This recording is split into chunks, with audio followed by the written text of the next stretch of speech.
আমার সহযোদ্ধার ওপর হামলার জন্য বিএনপির লজ্জিত হওয়া উচিত, বলেছেন সার্জিস আলম।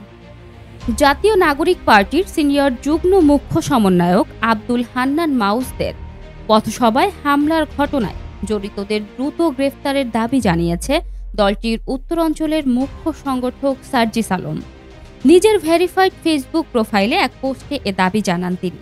একদিন সার্জিস আলম লিখেছে, সোমবার আমার সহযোদ্ধা আব্দুল হান্নান মাউসদের ওপরে বিএনপির কিছু নেতাকর্মীদের দ্বারা যে হামলা হয়েছে এটার জন্য বিএনপির লজ্জিত হওয়া উচিত। বিগত ১৬ বছরে স্বৈরাচারী আমলে দল হিসেবে বিএনপির সবচেয়ে বেশি অন্যায় এবং জুলুমের শিকার হয়েছে। অতঃপর হান্নান মাউসদের মতো কিছু অকুতোভয় আপোষহীন সাহসী তরুণদের হাত ধরে ছাত্র জনতার ঐক্যবদ্ধ প্রচেষ্টায় বিএনপি সহ বাংলাদেশের রাজনৈতিক দলগুলো সেই স্বৈরাচারী দুঃশাসন থেকে মুক্তি পেয়েছে।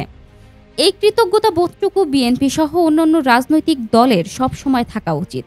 তিনি লেখেন, এই মুহূর্তে বিএনপি বাংলাদেশের সবচেয়ে বড় রাজনৈতিক দল। এজন্য তাদের দায়িত্ব, দায়বদ্ধতা এবং কার্যযজ্ঞ সবচেয়ে বড় হতে হবে, এটাই স্বাভাবিক।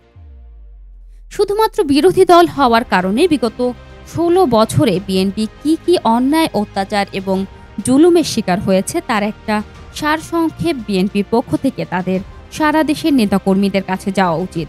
পাশাপাশি এই ১৬ বছরে আওয়ামী লীগ কি অন্যায় অপকর্ম করেছে এবং দিন শেষে তাদের পরিণতি কি হয়েছে তারও একটি সারমর্ম বিএনপির পক্ষ থেকে তাদের নেতাকর্মীদের কাছে থাকা উচিত। তাহলে তাদের বর্তমান আমলনামা কোন দিকে যাচ্ছে এবং সেটার পরিণতি কি হতে পারে সেটার একটি তুলনা তারা সহজে করতে পারবে। সার্জিস আরও লেখেন, কারণ আজকে থেকে এক যুগ আগে রাজনৈতিক পরিবেশের দিক থেকে বাংলাদেশ যে জায়গায় ছিল এখন সেই জায়গায় নেই। যেটা হতে এক সময় ১৫ বছর সময় লাগতো, এখন সেটা হতে ৫ বছর সময় লাগবে কিনা তাও সন্দেহ। এই জেনারেশন এখন সজাগ, রাজনৈতিকভাবে সচেতন এবং সক্রিয়। তাই বিএনপির সহযোদ্ধাদের পরামর্শ থাকবে এই সময় এই জেনারেশনকে আর একটু সিরিয়াসলি নেবেন। আর যারা সন্ত্রাসী কায়দায় গণ অভ্যুত্থানের অন্যতম কারিগরের ওপরে এই হামলা করছে তাদের দ্রুত গ্রেফতার এবং বিচার চাই। সোমবার সন্ধ্যা ৭:৩০টার দিকে হাতিয়া উপজেলার জাহাজমারা বাজারে হান্নান মাসুদের পথসভায় হামলার ঘটনা ঘটে। এতে আব্দুল হান্নান মাসুদ সহ অন্তত ২০ জন আহত হয়েছে।